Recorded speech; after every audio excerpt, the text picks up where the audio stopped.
मोअज़्ज़ज़ नाज़रीन ग्रामी, इस कहानी की इससे पहले आप 20 किस्त सुन चुके हैं। अब 21वीं किस्त मुलाहिज़ा फरमाएं। अभी वह मुश्किल 1-1.5 फरलांग ही चल पाया था जब अचानक हाल्ट की 2-3 आवाजें वक्फे वक्फे से गूंजी। मैं गश्ती पार्टी के जो रात को ऐसे इलाकों में पेट्रोलिंग के लिए निकलती हैं हत्थे चढ़ गया था। चारों तरफ से आने वाली आवाजों ने मुझे घेरे में फंस जाने का यकीन दिला दिया था। अगर मैं एक कदम भी आगे बढ़ाता तो दर्जनों गोलियां मेरे जिस्म में पवस्त हो जाती। सिवाय हथियार डालने के और कोई चाराकार नहीं था। मैंने खुद को गिरफ्तारी के लिए पेश कर दिया और फौरन हाथ उठा दिए। कौन है? गौरखा लहजे में किसी ने चिल्लाते हुए कहा। उसके साथ ही टार्च की तेज रोशनी ने मेरी आंखें चंधिया दी। थैला मेरे हाथ से नीचे गिर पड़ा। क्या है ये? दूसरी आवाज सुनाई दी और आने वालों ने मुझे जोरदार लात रसीद कर दी। बेख्याली में मैं उलट कर परे जा गिरा। आने वालों ने थैले में से शराब का भरा हुआ प्लीटर निकाल लिया। इसी स्नाह में 3-4 मुसल्ला फौजियों ने मुझे घेरे में ले लिया था। किधर जाता था? उस गोरखे हवालदार ने पूछा जिसने मुझे हाथ उठाने का हुक्म दिया था। साहब गरीब आदमी है, बाल बच्चों की रोटी के लिए जरा सा धंधा करते हैं। शहर जा रहा था। मैंने शराब से भरे ब्लेडर की तरफ इशारा किया क्योंकि थैला उठाने वालों ने उसे सूंघकर उसमें शराब की मौजूदगी की इतला कर दी थी। अबे तेरे गरीब की ऐसी की तैसी। हवलदार ने मेरी परसलियों में ठोकर मारी। उठ साले, अभी तेरा धंधा करते हैं, उसने हुक्म दिया। उससे पहले कि मैं संभल कर खड़ा हो सकूं, एक और जोरदार लात मेरी पीठ पर पड़ी और मैं मुंह के बल गिर पड़ा। मस्करी करता है साला, एक नाइक बोला और उसने भी मेरे पहलू में लात चमा दी। दूसरे सिपाहियों ने भी उस कार खैर से महरूम रहने में आर समझते हुए मुझे ठोकरों पर रख लिया। मैंने अपना सर कोहनियों में छुपा लिया। करीबन 5-6 मिनट बाद जब मैं मार खाते खाते अदमुआ हो चुका था, उन्होंने मेरे बाजू कंधे पर रखी चादर से पीछे की तरफ बांध दिए और मुझे धक्के मारते हुए अपने कैंप की तरफ चल दिए। अचानक पेश आने वाली सूरत हाल ने मुझे चकरा कर रख दिया था। फरार की राहें मसदूद और दुश्मन सर पर मुसल्लत। जालिमों ने इस बेदर्दी से पीटा था कि बदन का रुआं रुआं फरियादी बन गया। खुसूसन पसलियों पर पड़ने वाली जरबात से उठने वाली ठेसें तो जान निकालने लगी थीं, लेकिन सिवाय सबर की ओर चारा ही था क्या। मुझे वो धक्के देते हुए अपने कैंप की तरफ ले जा रहे थे और जैसे ही मैं चलते चलते लंगड़ाता, एक जोरदार लात उनमें से कोई ना कोई मुझे रसीद कर देता। तकलीफ और गुस्से की मिलीजुली कैफियत से मेरा खून खोलने लगा था। जी चाहता था उनमें से एक को तो मार डालूं, ख्वाह अपनी जान से हाथ ही क्यों न धोने पड़े, लेकिन ये सब कुछ जज्बात की हद तक ही सही दिखाई देता था। चीखना चिल्लाना मेरे मनसब को जेब नहीं देता था, लेकिन मुझे खुद को एक घटिया दर्जे का जुर्म पेशा शख्स साबित करने के लिए ये सब कुछ करना बहरहाल जरूरी था। ये मेरे सब्र का इम्तिहान था, बेहतरीन वक्त था और मुझे खुद ही अपना मददगार बनना था। मेरी आजमाइश की घड़ी आ गई थी और अब ये मेरी अदाकाराना सलाहियतों पर ही मुनहसर था कि मैं उन लोगों को अपने मुतल्लक मजीद सोचने का मौका दूं या वो मुझे मामूली सा जराइम पेशे शख्स ही जाने। करबो अजियत के एक लामतलाही सिलसिले से गुजार कर बिलाकर वो मूजी मुझे अपने कमांडिंग अफीसर के पास ले आए। इस दौरान मैं पल भर के लिए भी अपने फ़राइज़ से गाफिल नहीं रहा था और हाय हाय का विरद करने के साथ साथ मेरी नज़रें मुसलसल वहाँ मौजूद असला जात पर लगी हुई थी। तमाम जुज़वियात मेरे जहन में नक्श होती जा रही थी। अभी रात के बमुश्किल 12 बजे थे। खैरियत गुजरी के कमांडिंग अफीसर को सोने से नहीं जगाना पड़ा, वरना वो भी अपनी नींद में खलल पड़ने का गुस्सा मुझ पर ही निकालता। मेरे बाजू खोल दिए गए थे। कौन है ये? उसने गरजदार आवाज में मेरी बजाय उन मूजियों से पूछा जो मुझे यहाँ तक घसीटते हुए लाए थे। खैरियत ये गुजरी कि वो पंजाबी था, वरना इस सवाल की नौबत काफी देर बाद आती। बजाय मेरे स्यादों के उसका जवाब मैंने दिया और अपनी तमाम तरह अदाकाराना सलाहियतें बरोकार लाते हुए गिड़गिड़ा कर उसके पांव पकड़ लिए। महाराज जी दया करो, महाराज जी दया करो। मैंने उसके पांव से लिपटते हुए गिगियाना शुरू कर दिया। सर ये खेतों में घूम रहा था, एक हवालदार बोला। उसके साथ ही मुझसे बरामद शुदा शराब का ब्लीडर उन्होंने सामने रख दिया। ओह शट अप, ये तुम्हारा काम है या पुलिस का? उसने उन्हें अंग्रेजी में डांट पिलाने के अलावा 2-3 मुहज्जब गालियों से भी नवाज दिया। उठो उठो, खड़े हो जाओ। उसने मुझे ठोकर मारे बगैर हुक्म दिया। मैं डरता डरता खड़ा हुआ। चंद लम्हों तक वो मुझे घूरता रहा। शायद वो मेरी फेस रीडिंग कर रहा था, मगर उसे यहाँ सिवाय खौफ, घबराहट और बुजदली के और क्या मिल सकता था। क्या नाम है तुम्हारा? उसने नॉर्मल लहजे में मुझसे पूछा। रामदास महाराज जी। मैंने हाथ बांधते हुए कहा। क्या काम करते हो? उसने मेरी रहाइश और घर बार के मुतल्लिक पूछने के बाद कहा। माई बाप छोटा मोटा धंधा कर लेते हैं। मैंने बदस्तूर हाथ जोड़ते हुए कहा। एक भरपूर नजर उसने मुझ पर डाली और अपनी सीट पर बैठ गया। चंद लम्हों तक सोचने के बाद उसने उसी हवालदार को हुक्म दिया कि मुझे अभी और इसी वक्त पुलिस को सौंपाए। मेरी जेब से निकलने वाले पैसे उसने मुझे लौटाने का हुक्म दिया था और ब्लीडर भी पुलिस के हवाले करने को कहा गया। मैंने बतेरे हाथ जोड़े, इल्तिजाएं की कि मुझे पुलिस के हवाले न किया जाए, लेकिन उसने मेरी किसी बात पर कान न धरे और हवालदार को मुझे ले जाने का हुक्म दिया। हवालदार आहिस्तगी से मेरा बाजू पकड़कर बाहर ले आया। एक बला तो टल गई थी, अब दूसरी मुसीबत का सामना था। मैंने सुख का सांस लिया। मुझे ये तो अब इत्मीनान हो चुका था कि अब पुलिस मुझे जासूस नहीं समझेगी, क्योंकि मैं आर्मी तफ्तीश भुगत कर उनके पास आ रहा था। यहाँ तो झूठ बोलने से जान बच गई थी, पुलिस को अपनी शिनाख्त कैसे करवाऊंगा। बाबूजी का एड्रेस तो बताने से रहा। ये थे वो ख्यालात जो रह रहकर मुझे परेशान कर रहे थे। दूसरी बात ये भी थी कि पुलिस के चक्कर में पड़कर 15-20 दिन और ज़ाया हो जाते, जबकि ये इतलात जो मैंने हासिल की थी इतनी अहम नोयत की थी कि उनका फौरन महफूज हाथों में पहुंचना जरूरी था। हकीकत तो ये है कि मेरा जिस्म भागने के काबिल रह ही नहीं गया था, लेकिन भागने के सिवा कोई चारा भी नहीं था। अगर पुलिस को जरा सा भी शक हो जाता कि मैं डाज कर रहा हूँ तो वे मेरी असलियत तक पहुँच सकते थे। फिर यह बात भी मेरे जहन में थी कि भारतीय पुलिस हर नए मुलजम का इस्तकबाल कपड़े उतार कर करती है, और ये सूरत मेरी शनाख्त करवाने में किसी किस्म का शुबा बाकी न रहने देती। थोड़ी देर बाद हवालदार एक ड्राइवर के साथ मुझे जीप में थाने की तरफ ले जा रहा था। यहाँ से नजदीकी थाना श्री हरगोबिंदपुर का ही हो सकता था, जो कम से कम 15-20 किलोमीटर दूर था, और रात के पिछले पहर इस लहलाती फसलों से भरपूर इलाके में भागने के कई मौके मुयस्सर आ सकते थे। हवालदार को शायद मेरी बुज़दिली का यकीन हो चुका था, क्योंकि इस मरतबा उसने मेरे हाथ नहीं बांधे थे। उसके अलावा यह बात भी थी कि उसने मुझे इस काबिल जाना ही नहीं था, क्योंकि जब से गिरफ्तार हुआ था मैं मुसलसल हाय हाय और क्षमा कर दो महाराज जी की गर्दान कर रहा था। मेरी जेब में करीबन 250 रुपए कैश मौजूद था, जो उसने मुझे वापस लौटा दिया था। ड्राइवर तो गैर मुसल्ला था, लेकिन हवालदार के पास जरूर ऑटोमेटिक राइफल थी।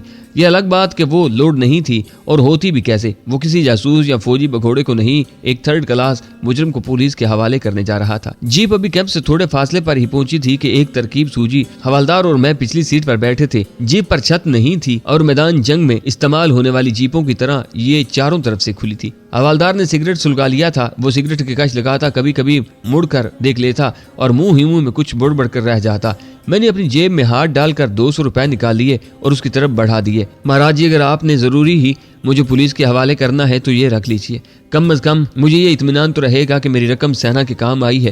पुलिस तो फौरन मेरे पैसे छीन लेगी। ये फिक्रा मैंने जानबूझकर ऊंची आवाज में बोला था ताकि ड्राइवर भी सुन ले। उसने जीप चलाते चलाते पलट कर मेरी तरफ देखा। हवालदार शशोपंज में पड़ गया था। रिश्वत देता है साले, उसने मुझे डांट पिलाई। महाराज जी, रिश्वत 200 रुपए की तो होती नहीं, मैंने हाथ बांधते हुए कहा। 2-4 फिक्रों के तबादले के बाद हवालदार बिल्कुल ही पिघल गया था।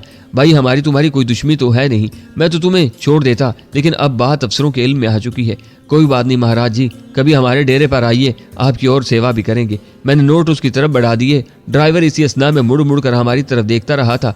रख लीजिए हवालदार साहब, बेचारे का मन खुश हो जाएगा। उसने हवालदार के ताबूत में आखिरी कील ठोंक दी और उसने एक नोट उसकी तरफ बढ़ाते हुए दूसरा नोट अपनी जेब में डाल दिया।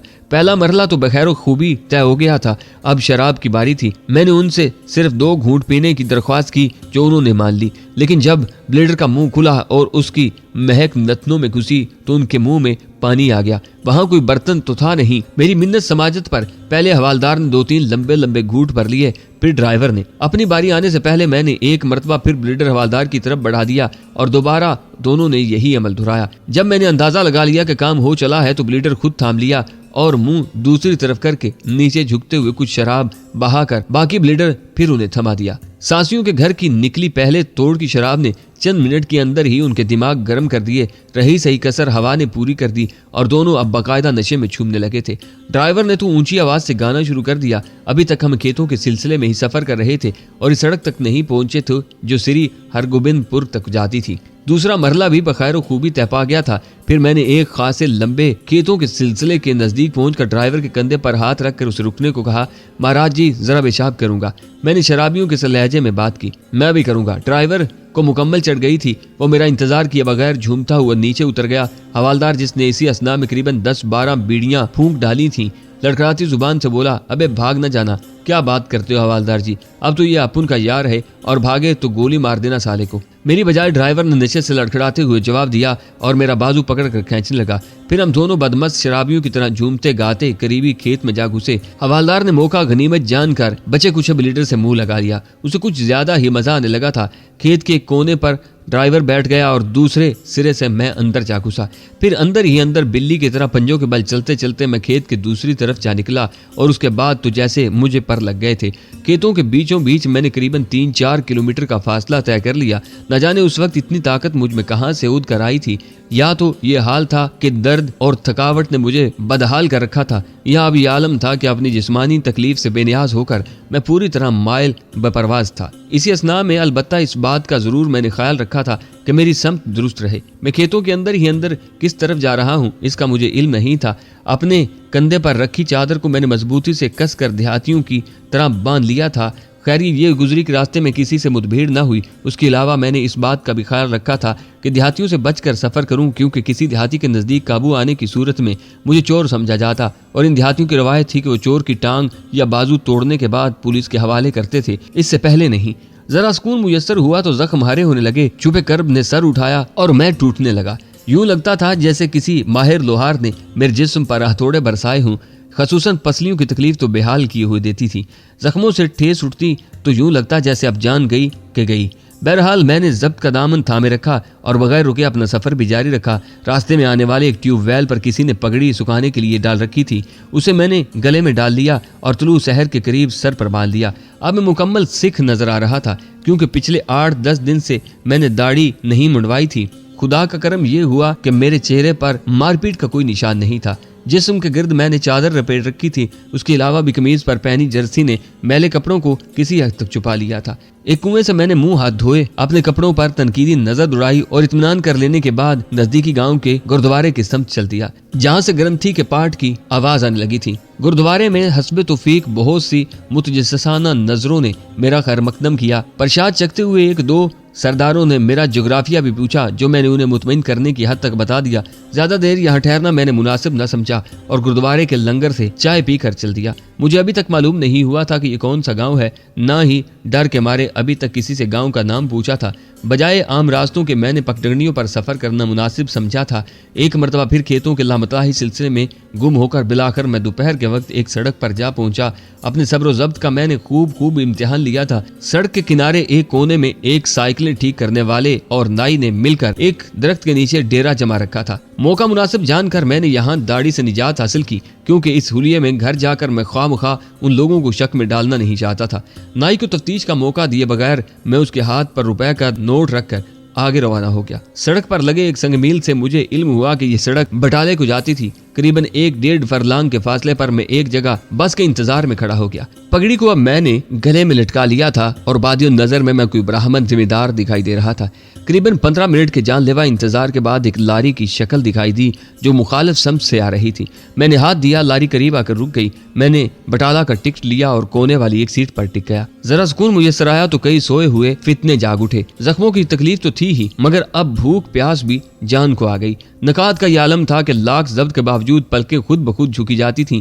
अपनी मुमकिन जिस्मानी कमजोरियों पर काबू पाने के लिए मुझे खुद से लड़ाई लड़ना पड़ी और जहन और जिस्म की इस कशमकश में बटाला बस स्टैंड करीब आ गया। बस के रुकते ही मैंने करीबी मेडिकल स्टोर का रुख किया और एस्प्रिन की गोलियां खरीद कर नजदीकी होटल में जा घुसा। जब चाय के साथ गोलियां और बंद जहर मार किया तो किसी हद तक मेरे औसान बहाल हुए। इर्द गिर्द के माहौल का जायजा लिया तो छठी हिस्स भी जाग उठी और मेरी फैलती हुई निगाहें आखिर उस जाज शरीफ पर ठहर कर रह गईं जो टिकटिकी बांधे जाने कब से मुझ पर नजरें जमाए करीबी मेज पर विराजमान था।